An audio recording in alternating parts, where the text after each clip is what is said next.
آپ میں سے کتنے لوگ ہیں جن کو اس بات سے کافی فرق پڑتا ہے جب ان کا کوئی فیملی ممبر انہیں کہے کہ یا تو میری بات مانو، نہیں مانو گے تو پھر میرا مرا ہوا منہ دیکھ؟ تو کیا آج سے آپ اپنی پالیسی چینج کر سکتے ہیں کہ آپ نے تو کسی کو کچھ نہیں کہا، آپ تو دعائیں دیتے ہیں اپنی اولاد کو، لیکن اگر وہ خود سے ایسے الفاظ بولتے ہیں اور آپ ان مووڈ رہیں، ان مووڈ سمجھتے ہیں جیسے کچھ خاص بات نہیں کی گئی، کیونکہ یہ بات روزمرہ ہوتی رہتی ہے تو اس کا اثر کم ہوتا رہتا ہے، تو جب اگر آپ اس پہ کوئی ری ایکشن نہیں دیں گے تو اگلی دفعہ یہ حربہ استعمال ہوگا یا نہیں ہوگا؟ نہیں ہوگا نا۔ تو فیملی ممبرز جب گیمز پلے کرتے ہیں، this is a kind of game playing, emotional blackmail, game playing یا اس طرح کی چیز ہے، تو اس کا آسان طریقہ ہے کہ اس کو درگزر کر دیا جائے۔ کچھ کہنے کی ضرورت نہیں کہ بھئی مینوں کی، یا مجھے نہیں پرواہ تم جو بھی کرو، یا مجھے اس سے کوئی فرق نہیں پڑتا، کچھ کہنے کی ضرورت نہیں۔ کچھ کہے بغیر آپ ایک سٹرونگ میسیج دے سکتے ہیں، کچھ کہے بغیر آپ ایک سٹرونگ میسیج دے سکتے ہیں کہ آپ ان چیزوں میں نہیں پڑتے۔ آپ یہ سمجھتے ہیں کہ یہ فالتو کی چیز ہے، یہ ٹیریٹری کے باہر کی چیز ہے، جو ہمارا فوکس ہے یا جو ہمارا ڈومین ہے یا جو ہمارا کھیل کا میدان ہے، یہ اس سے باہر سے کوئی آوازیں کس رہا ہے۔ لیکن میں یہ بتا رہا ہوں کہ جب آپ کے ساتھ کوئی فیملی ممبر، چاہے وہ پیشنٹ ہو چاہے کوئی اور ہو، جب آپ کے ساتھ کوئی فیملی ممبر واضح طور پر آپ کے جذبات سے کھیلنا چاہتے ہیں اور آپ اس کھیل کو ناکام بنا دیتے ہیں، ناممکن بنا دیتے ہیں، تو سچویشن تھوڑی بہتر ہو جاتی ہے۔ اور اگر آپ کانپ اٹھتے ہیں اور وہی کرتے ہیں جو دوسرا چاہتا ہے، تو اس سے ریوارڈ ملتا ہے، اس سے ری انفورسمنٹ ملتی ہے۔ تو ابھی کے لیے آپ سمجھ گئے کہ جب بھی کوئی دوسرا بندہ فالتو کی باتیں کرے تو آپ اس بات کو سنی انسنی کر دیں، اس پہ کوئی بہت شدید رد عمل بھی نہ دیں اور اس پہ آمین بھی نہ کہیں۔ اب ہمیں پتہ ہوتا ہے کہ ہمارا پیشنٹ یہ ہمارے جذبات کو جو ہے بڑھانا چاہتا ہے اور ہمیں کمزور کرنا چاہتا ہے اور ہم سے اپنی بات منوانا چاہتا ہے۔ جو ٹف لو کے پرنسپلز ہیں وہ یہی کہتے ہیں نا کہ آپ کی محبت کے اندر جان ہونی چاہیے۔ ٹف لو کا اور کوئی مطلب نہیں کہ آپ کی محبت بے جان نہیں ہونی چاہیے، آپ کی محبت کمزور نہیں ہونی چاہیے، آپ کی محبت آئی سی یو میں نہیں ہونی چاہیے، آپ کی محبت وینٹیلیٹر پر نہیں ہونی چاہیے۔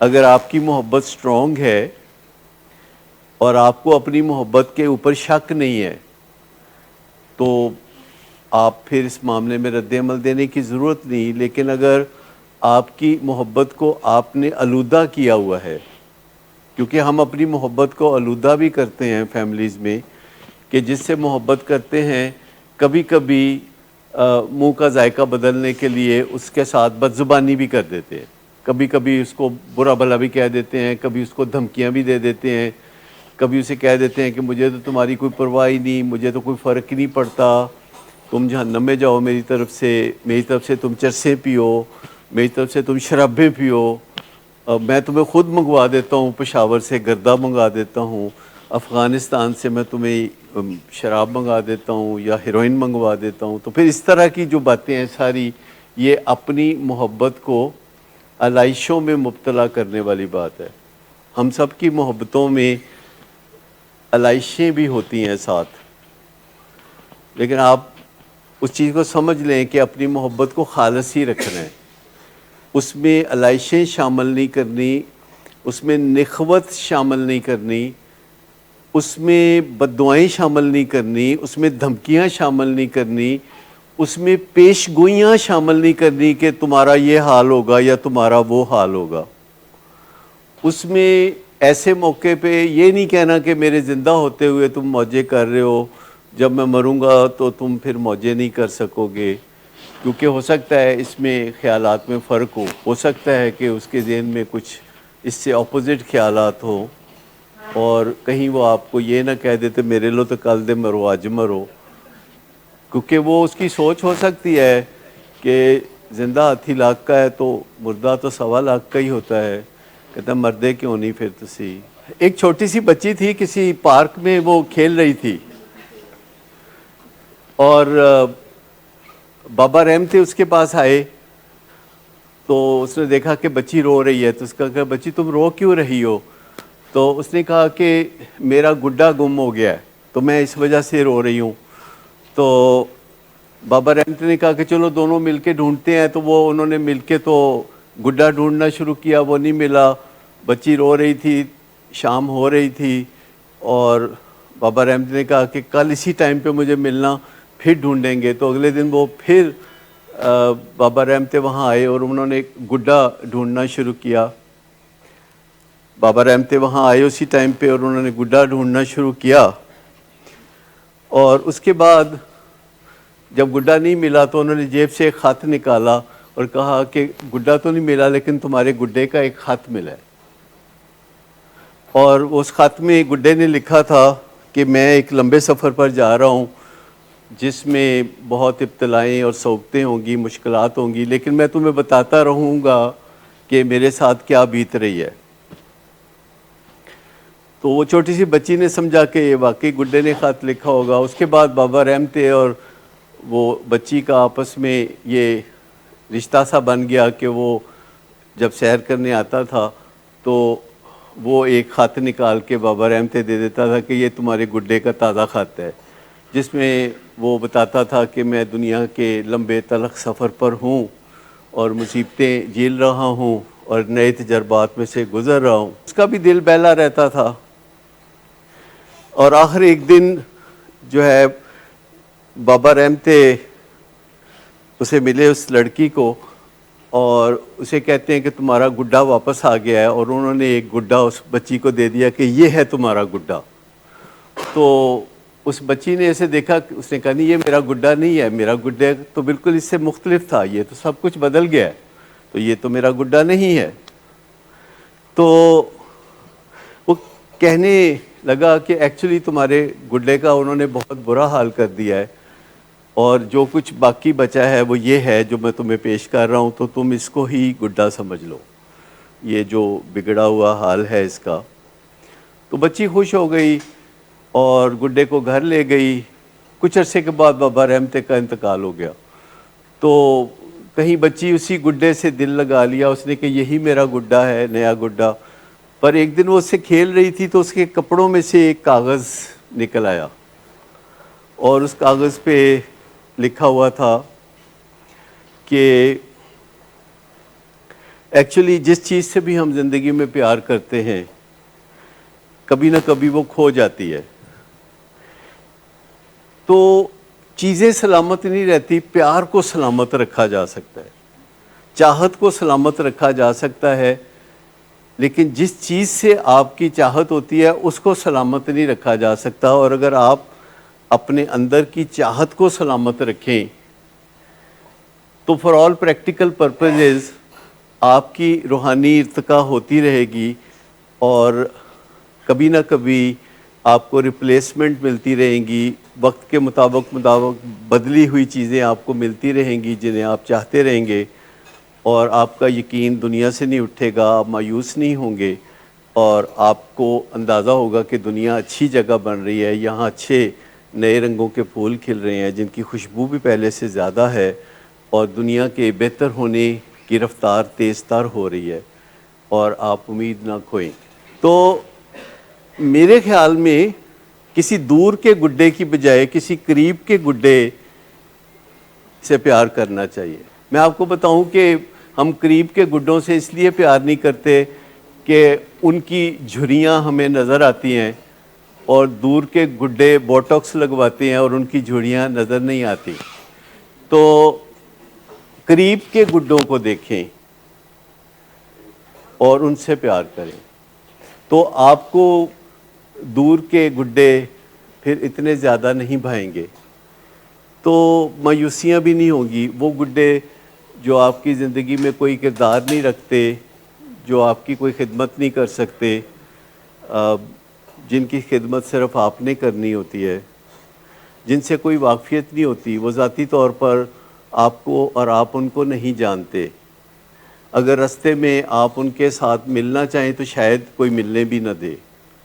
لیکن وہ جو قریب کے لوگ ہیں جنہیں آپ بڑی آسانی سے پیار کر سکتے ہیں اور جن کے گلے میں آپ بازو حمائل کر سکتے ہیں، جن کا آپ چہرہ چوم سکتے ہیں، اور وہ ہو سکتا ہے کہ آپ کے لیے زیادہ شفقت کا اہتمام کریں. آپ کا یہ مشاہدہ ہوگا کہ کئی فیملی ممبر اپنے آپ کو برا بھلا کہنا شروع کر دیتے ہیں، کئی تو باقاعدہ اپنے آپ کو ہاتھوں سے پیٹنا شروع کر دیتے ہیں. تو یہ بھی ایک بہت تکلیف دہ سی سچویشن بن جاتی ہے کہ آپ ڈرتے ہیں کہ یہ اپنے آپ کو کچھ کہیں گے یا اپنے آپ کو کچھ ماریں گے، تو ہم چپ ہی رہتے ہیں.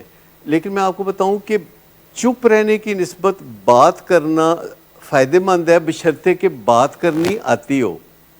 دیکھیے، اگر کوئی بول سکتا ہے تو اس کا مطلب یہ نہیں کہ وہ بات بھی کر سکتا ہے. تو بات کرنا ایک بالکل الگ ایک ضرورت ہے ایسی فیملیز کی جن میں نشے کی بیماری سے حالات بہت تکلیف دہ ہو چکے ہیں. اس فیملی کے لیے بات چیت سیکھنا ایک لگژری نہیں ہے، ایک عیاشی نہیں ہے. بات چیت سیکھنا ان کی ایک از حد ضرورت ہے کہ وہ بات چیت کریں، ستھری صاف بات چیت کریں، تھوڑی بات چیت کریں، کسی بھی مذاکراتی حوالے سے وہ لمبی باتیں نہ کریں، 1-2 منٹ میں بات ختم کریں، چاہے آپ کا دل ٹھنڈا ہوا ہو یا نہ ہوا ہو. کیونکہ جب ہم بات چیت کرتے ہیں وارم اپ ہو کے، جب بات چیت ابل کے باہر آتی ہے تو پھر آپ کو پتہ ہے کہ وہ رک نہیں پاتا بندہ. کبھی آپ نے پتیلی کو دیکھا ہوگا جس میں سے دودھ جب ابل کے باہر آتا ہے تو پھر کافی پینک سا کریٹ ہو جاتا ہے اور دودھ ابل کے باہر آ کے فرش سے بہتا ہوا نالی میں چلا جاتا ہے. لیکن اگر آپ بات چیت کریں جب ابھی اندر ابل نہ رہا ہو اور تھوڑی سی بات چیت کریں اور پہلے فیصلہ کریں کہ میں نے 2 منٹ بات کرنی ہے، ہو سکے تو دوسرے کو بتا دیں کہ میں نے 2 منٹ بات کرنی ہے، کیونکہ ہو سکتا ہے کہ زیادہ بات چیت اس کے لیے بھی بوجھ ہو. تو اگر آپ کہہ دیں کہ میں نے فقط 1-1.5 منٹ بات کرنی ہے اور پھر آپ 1.5 منٹ ہی بات کریں اور 2-4-10 دفعہ ایسا ہو تو وہ بندہ آپ سے کمفرٹیبل ہو جائے گا. اور پھر جب آپ نے بات چیت کرنی ہے تو آپ اس کا اہتمام کرتے ہیں. اس میں ہم ایک ٹرم یوز کرتے ہیں کہ پکیاں کرتے ہیں. پکیاں کرنے کا طریقہ یہ ہے کہ آپ دوسرے سے پہلے گارنٹیاں لیتے ہیں کہ اگر آپ بات کریں گے تو کوئی فساد نہیں ہوگا. آپ اس طرح کی بات کرتے ہیں کہ میرے دل میں ایک بات ہے، 3-4 دن سے میں پریشان ہوں پر میں کر نہیں سکتی یا کر نہیں سکتا. تو دوسرا بندہ کہتا ہے کیوں نہیں آپ بات کریں. آپ کہتے ہیں نہیں مجھے ڈر لگتا ہے کہ اگر میں نے بات کی تو یہاں کوئی میرے لیے مشکلات پیدا ہو جائیں گی. ہو سکتا ہے آپ مجھے کوئی برے الفاظ بولیں، ہو سکتا ہے کہ آپ مجھے کوئی تکلیف دہ بات کریں. تو میں نہیں کرتی، میں اپنے اندر ہی کسی طرح اس بات کو برداشت کر لوں گی. تو وہ کہتے ہیں نہیں پلیز تم بات کرو. اب اس کو آپ نے بھڑکی لگا دی ہے. اگر اچھا میں کچن میں جا رہی ہوں، میں پکوڑے تلنے تھے، میں وہ تل لوں، یا کچھ بھی آپ بات کریں گے. اب وہ پیچھے اور آپ آگے. اور ایک وقت آئے گا کہ آپ کو یقین آ جائے گا کہ 10 دفعہ ایک بندہ کہہ رہا ہے کہ میں کوئی برا نتیجہ پیدا نہیں کروں گا، آپ کر لو بات. تو پھر بات کو ذرا سادہ لفظوں میں موتیوں کی طرح چن کے اچھے الفاظ کے ساتھ تھوڑی بات آگے کر دیں اور اس سے اچھا نتیجہ نکلے گا. اس کے لیے گنجائشیں نہ پیدا کریں کہ بچی جو ہے وہ انوائے ہو کے فرسٹریٹ ہو کے بات کر رہی ہے تو اٹ از اوکے.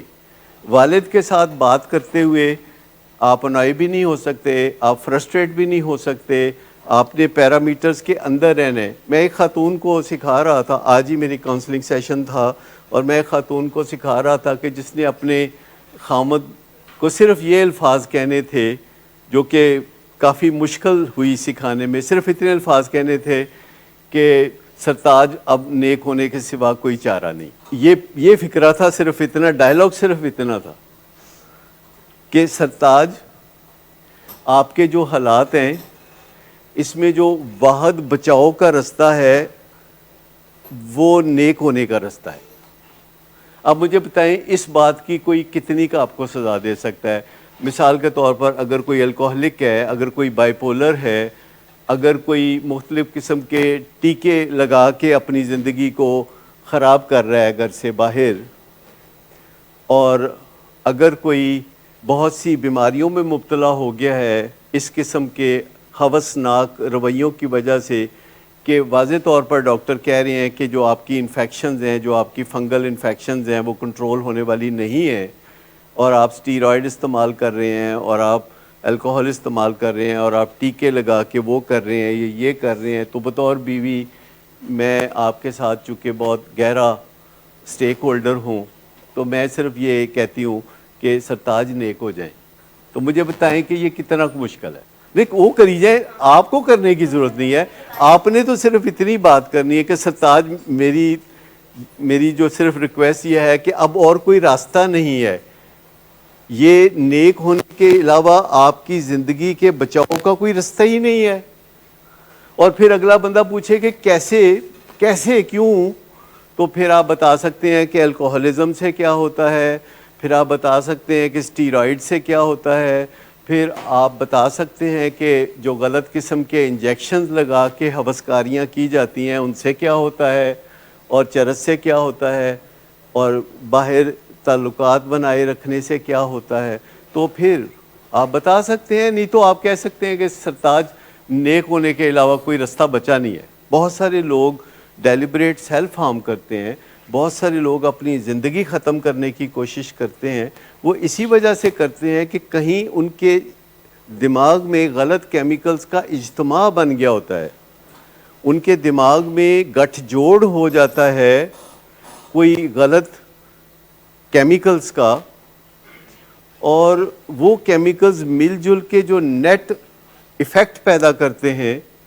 کیونکہ ہمارا برین ہے جس میں کیمیکلز ہیں، نیورو ٹرانسمیٹرز ہیں، اور ان برین کے اوپر چھایا ہوا ایک کلاؤڈ ہے جس کو ہم مائنڈ کہتے ہیں، اور جو ہمارے خیالات ہیں وہ برین کی اس انٹریکشن سے جو مختلف کیمیکلز کے درمیان ہوتا ہے، خیالات وہاں سے پیدا ہوتے ہیں.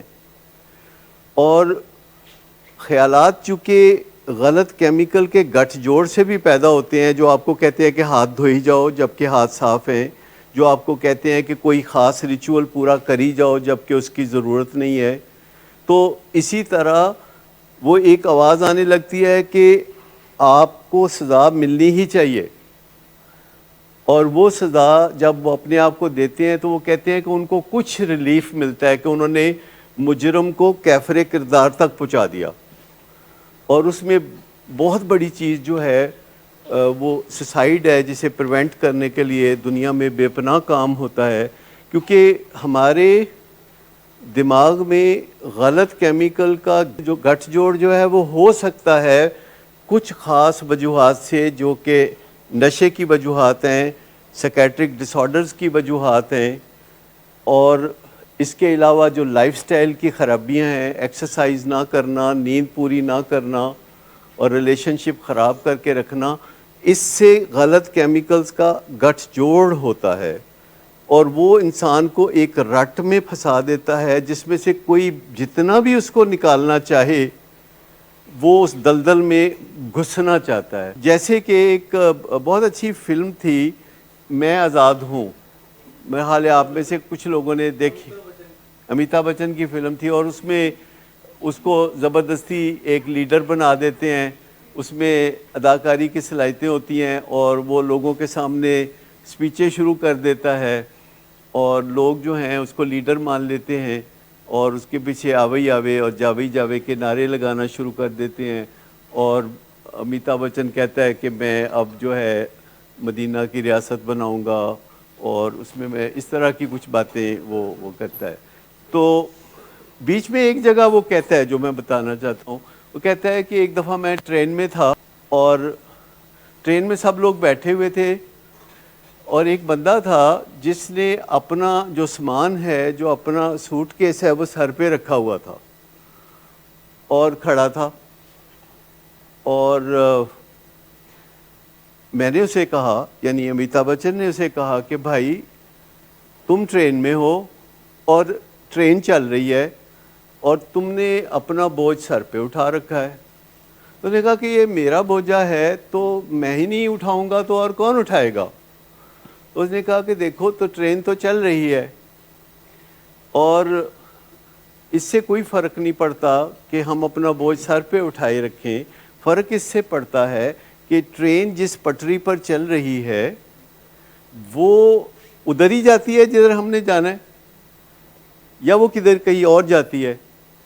تو جو چیک کرنے والی چیز ہے وہ یہ نہیں ہے کہ ہم اپنا بوجھ، اپنے حرص کا بوجھ، اپنے لالچ کا بوجھ اور اپنی محرومیوں کا بوجھ اور اپنی ناتمام آرزوؤں کا بوجھ سر پہ اٹھائے رکھیں. دیکھنے کی ضرورت یہ ہے کہ جس پٹری پر ہماری زندگی کی گاڑی چل رہی ہے وہ پٹری ٹھیک ہے اور وہ صحیح ڈائریکشن میں جا رہی ہے، یا ضرورت اس امر کی ہے کہ اس بوجھ کو سر پہ اٹھائے رکھیں. اب جیسے کہ آپ کا ایک ایک بیٹا ہے اور آپ کتنے پریشان ہیں، تو میرے اتنے سارے بیٹے ہیں تو میں کتنا پریشان ہوں گا کہ جن میں سے کبھی ایک کی بری خبر آتی ہے، کبھی ایک کی اچھی خبر آتی ہے. ابھی اچھی خبر کا مزہ نہیں لیا ہوتا تو بیچ میں ایک بری خبر ٹپک پڑتی ہے اور میسیجز پہ میسیجز گر رہے ہوتے ہیں. تو مجھے پھر یہ صرف دیکھنا ہے کہ جس پٹری پہ ٹرین چل رہی ہے، جو گاڑی جدھر جا رہی ہے اس کی ڈائریکشن صحیح ہے اور منزل ابھی دور ہے یا نزدیک ہے. That is beside the point. اس کی کوئی خاص اہمیت نہیں ہے. سپیڈ کم ہے تو زیادہ کی جا سکتی ہے، پر کم سپیڈ سے بھی آپ منزل کے قریب ہی ہو رہے ہیں. تو اس چیز میں دباؤ میں آنے کی ضرورت نہیں ہوتی. اور اگر پیرنٹس بھی ایسے ہی سوچیں جن کا ایک بیٹا ہے، اور اب تو انفارچونیٹلی ایک ایک ماں باپ کو دو دو بیٹوں کا اور تین تین بیٹوں کا یا پورے گھر کے نشے کا بوجھ بھی اٹھانا پڑتا ہے. لیکن اگر وہ یہ سوچ لیں کہ ان کی جو پٹری ہے جس پہ ان کی زندگی کی گاڑی چل رہی ہے وہ ٹھیک ہے، پرنسپل سینٹرڈ ہے. اگر وہ پرنسپل سینٹرڈ ہیں تو پھر وہ کروٹ لے کے تکیے پہ سر رکھ کے تو آرام سے سو سکتے ہیں. پھر ان کو جاگتے رہنے کی، ہر وقت چوکس رہنے کی ضرورت نہیں ہے. جو پٹری ہے اس کے اوپر توجہ دینی ہے، جو بوجھ ہے اس کو رکھ دینا ہے کنارے پہ. اور اس کو ہم کہتے ہیں ڈیٹیچڈ اٹیچمنٹ، کہ جب آپ کے بیٹے کی ضرورت ہے تو آپ اٹیچ ہو جاتے ہیں اور جب آپ کو ضرورت نہیں ہے وقتی طور پر تو آپ ڈیٹیچ ہو جاتے ہیں. اور اٹیچمنٹ اور ڈیٹیچمنٹ کے اس پروسیس میں زندگی کا سفر چل رہا ہے، گاڑی چل رہی ہے پٹری پہ، اپنی ڈائریکشن میں وہ جا رہی ہے. تو پھر آپ سو بھی سکتے ہیں، آپ جاگ بھی سکتے ہیں، اپنا کاروبار بھی کر سکتے ہیں، پھر آپ سب کچھ کر سکتے ہیں. ہمارا فوکس ہمارے مقاصد اور گول کی ڈائریکشن میں نہیں ہوتا. ہمارا فوکس کہیں جذباتی تسکین کی طرف ہوتا ہے، جو کہ ہمارا اینیمل پارٹ ہے، ہماری جذباتی تسکین. کیونکہ یہ چیز، جذبات ہم جانوروں سے شیئر کرتے ہیں، ہم جانوروں سے بہت کچھ شیئر کرتے ہیں. ہم اپنا جسم بھی جانوروں سے شیئر کرتے ہیں. ان کے اندر بھی ایک دل ہوتا ہے جو خون کو پمپ کرتا ہے، اور ان کے اندر بھی پھیپھڑے ہوتے ہیں جو کہ آکسیجن کو امبائب کرتے ہیں، اور ان کے اندر بھی کڈنیز ہوتی ہیں جو کہ ان کو خون کو صاف کر رہی ہوتی ہیں. اور وہ بھی ہماری طرح بچے پیدا کرتے ہیں اور وہ بھی رومانوی یا جنسی زندگی گزارتے ہیں جیسے کہ انسان گزارتے ہیں. لیکن انسانوں کے پاس ایک ایکسٹرا چیز بھی ہے جس کی وجہ سے اس کو اشرف المخلوقات کہا جاتا ہے. وہ جو اشرف ہے ان کے اندر، جو شرف والا ہے ان کے اندر، جو عزت والا ہے ان کے اندر، اس کو نورش کرنے کی ضرورت ہے، اس کو تگڑا کرنے کی ضرورت ہے. اور اگر ہمارے گھر میں کوئی بندہ ہے کہ جس کے اندر کے انسان کو تقویت چاہیے اور ہم اس کی بے عزتی کریں گے تو کیا ہوگا؟ ہم اسے ان حیوانی لذتوں کے مقابلے میں اور کمزور کر دیں گے. ہم اس کے حیوانی لذتوں کی ہوس کے بارے میں کچھ زیادہ کر نہیں سکتے کیونکہ وہ خفیہ اور چھپی ہوئی ہوتی ہیں، اور جو انسان ہوتا ہے وہ بالکل ظاہر ہمارے سامنے کھڑا ہوتا ہے، اور ہم نے اپنا جو ویٹیج ہے، جو اپنا بوجھ ہے وہ ادھر ڈالنا ہوتا ہے اس کو طاقتور بنانے کے لیے، جس کے لیے پرووکنگ ختم کرنا ضروری ہے، جس کے لیے تلخ باتیں، جس کے لیے بری پیش گوئیاں، جس کے ذریعے دھمکیوں کی بات ہے، یہ نہیں کرنا، محبت اور عزت جاری رکھنی ہے۔ اور اس کا مطلب یہ نہیں کہ اس کی باتیں ماننا ہے، اس کا مطلب یہ ہے کہ جب آپ نے کوئی ہاں کہنا ہو تو ہاں کہہ دیں، نہ کہنا ہو تو نہ کہہ دیں، لیکن یہ طے رکھیں کہ اپنے حد سے تجاوز کر کے اس کی بے عزتی نہیں کرنی، اس کو دھمکیاں نہیں دینی، اس کے ساتھ تلخ نوائی نہیں کرنی، اور بات کو مختصر رکھنا ہے، کیونکہ جو ٹاپک اکثر آپ کے اور اس کے درمیان زیر بحث رہتا ہے وہ اس کے لیے تکلیف دہ ہے، یہ اس کی دکھتی رگ ہے۔ اس کے بعد ہے کچھ نہیں، وہ بڑی بڑی باتیں کرتا ہے، میں یہ کر کے دکھا دوں گا، میں وہ کر کے دکھا دوں گا، ہم دیکھنا پھر میں تانوں کی کر کے دکھانا، بس گیو می 1 ویک، پھر اس تو بعد دیکھو میں کی کرنا۔ اس کا دامن خالی ہے جس کو ہم نے اپنی عنایتوں سے بھرنا ہے، اپنی وزڈم سے بھرنا ہے، حوصلہ افزائی سے بھرنا ہے۔ اس کے بعد ہے کچھ نہیں خاص۔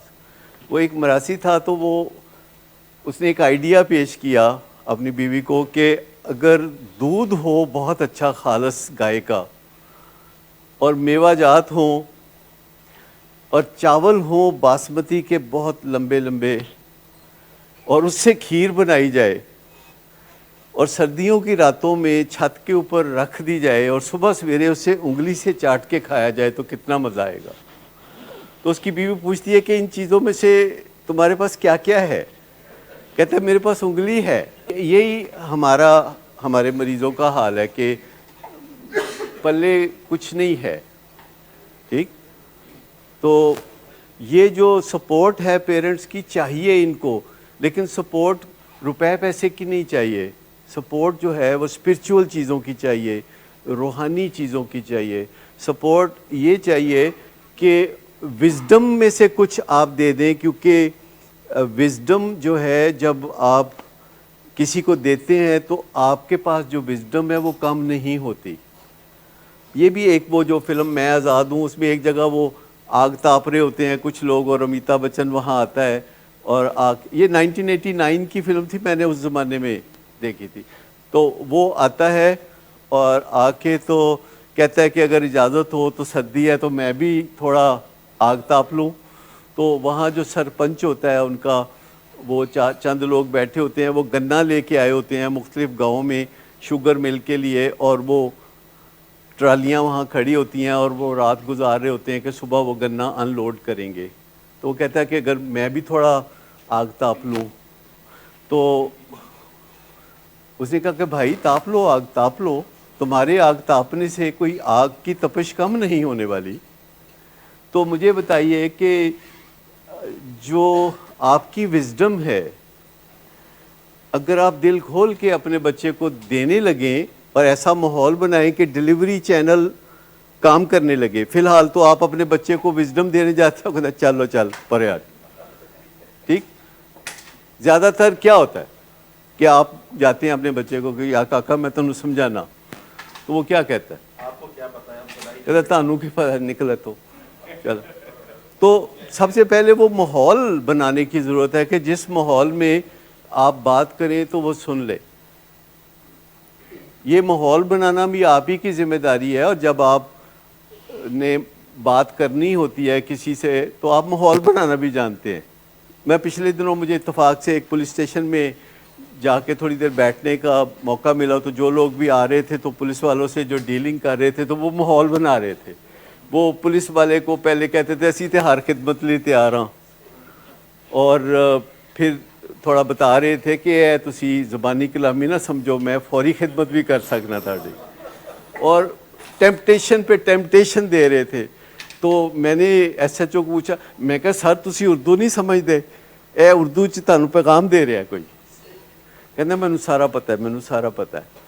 تو مطلب یہ ہے کہ جب ہم نے ماحول بنانا ہوتا ہے تو بنا لیتے ہیں. جب ہم اپنے بیٹے سے ماحول بنانا چاہتے ہیں، والد سے ماحول بنانا چاہتے ہیں، تو ہم بنا لیتے ہیں ماحول اور بات کرنے لگتے ہیں. ہر آدمی کا ایک وزڈم کا پہلو ہوتا ہے جو زندگی میں پیدا ہونے کے بعد بڑھتا چلا جاتا ہے، اور 50 سال میں کافی وزڈم اکٹھی ہو جاتی ہے یا ہونی چاہیے. اور اب ایک دوسرا دور آتا ہے، ایک پہلا سنہرا دور جس میں آپ میں بجلیاں بری ہوتی ہیں اور آپ معلومات اکٹھا کر رہے ہوتے ہیں، شہرت اکٹھی کر رہے ہوتے ہیں، دنیا کو امپریس کر رہے ہوتے ہیں، آپ بتانا چاہ رہے ہوتے ہیں کہ آپ جیسا کوئی نہیں. لیکن پھر ایک دوسرا دور آتا ہے کہ جس میں آپ روحانی اشیاء، روحانی زاد راہ اکٹھا کرنا شروع کرتے ہیں، خوشی، اطمینان، تعلق داری، رشتہ داری، جس میں سے اندر کی جو آواز ہے جو آپ کو مطمئن کرے وہ آپ سننا چاہتے ہیں کہ آپ کے اندر سے. آپ کو پھر یہ زیادہ شوق نہیں رہتا کہ دوسرے آپ کی تعریف کریں، کیونکہ دوسرے آپ کو جانتے ہی کتنا ہے. آپ کا دل چاہتا ہے کہ اندر سے آواز آئے کہ تم ایک اچھے انسان ہو، کیونکہ وہ کوئی ہے نا جو کہ آپ کو ہر دم دیکھتا ہے. اچھا، وہ کون ہے؟ وہ آپ خود ہیں. اللہ بھی دیکھتا ہے، پر اس کا دیکھنا نہ دیکھنا ایک برابر ہے، کیونکہ وہ بولتا ہی تو نہیں ہے. اگر وہ بولتا ہوتا تو پھر ہم اس کی بات سنتے. وہ بس دیکھتا ہے اور ٹک ٹک دیکھتا ہے، پر جب آپ کا اندر اپنے آپ کو دیکھتا ہے تو وہ بولتا بھی ہے. وہ تھوڑی چوں چوں کرتا ہے، تھوڑا سا وہ آواز اٹھاتا ہے، تو اس کی جو ہلکی آواز ہے اس کو تھوڑا سا کلیئر کر کے سننے کی کوشش کرنا چاہیے کہ 24 گھنٹے میں ایک آواز تو اندر سے آئے کہ تم اچھے انسان ہو. یہ ایک بات کہ تم اچھے انسان ہو، اور اس سے زیادہ کوئی لمبی چوڑی بات نہیں. اور یہ میں آپ کو بتاؤں کہ ڈائریکشن، پٹری صحیح چننا، انتظار کرنا، صبر کرنا، جو مل جائے اس کا شکر کرنا، جو نہ ملے اس کے لیے حکمت عملی بنانا. کامیابی کا جو دار و مدار ہے وہ قسمت پر نہیں ہے، حکمت پر ہے. بہت ساری پرانی لرننگ ہے جو ہمیں باندھ کے رکھ دیتی ہے. ان میں سے ایک بات قسمت ہے. چونکہ قسمت آپ کو بتائی نہیں گئی، اس لیے یہ آپ کی کام کی چیز نہیں ہے. جو چیز آپ کے علم میں ہی نہیں، اگر آپ کو فارسی نہیں آتی تو فارسی کتنی بھی میٹھی زبان ہو، یہ آپ کے کام کی چیز نہیں ہے. اگر آپ قسمت میں پارٹنر نہیں ہیں، اگر آپ قسمت میں آپ کو شیئرنگ نہیں کی گئی، تو for all practical purposes it does not exist. تو اس ٹریپ میں سے نکل ہے. بہت ساری اور چیزیں ہیں، میں کیا کیا کہوں، میرا دل نہیں کرتا ایسی باتیں کرنے کو. مجھے لگتا ہے کہ بعض اوقات دل آزاری ہوتی ہے لوگوں کی، لیکن یہاں کوئی میں شوق سے یہ باتیں نہیں کرتا. یہ آپ کی ضرورت ہے جس کی ذمہ داری میرے اوپر ہے. تو میں ایسی باتیں کروں تو ایک دفعہ سن ضرور لیا کریں، دیکھ ضرور لیا کریں کہ ہو سکتا ہے اس میں آپ کے لیے کوئی کام کی چیز ہو، اور اکثر ہوگی، کیونکہ یہ ساری ایویڈنس بیسڈ باتیں ہوتی ہیں. اور یہ ہم ریسرچ سے آپ کے لیے ایسے ڈھونڈ کے لاتے ہیں جیسے پہاڑوں سے گلیشیئر لائے جاتے ہیں پگھلا کے. تو ان باتوں پہ توجہ دیا کریں اور ہماری دعاؤں کو بھی قبول کریں کہ جو ہر دم آپ کے لیے دل سے نکلتی ہیں، کیونکہ آپ ہمارے لیے عزت، دولت، شہرت اور رزق کا وسیلہ ہیں. اور ہم یہ بات کبھی کسی ایک دن، کسی ایک لمحے کے لیے بھی نہیں بھولتے.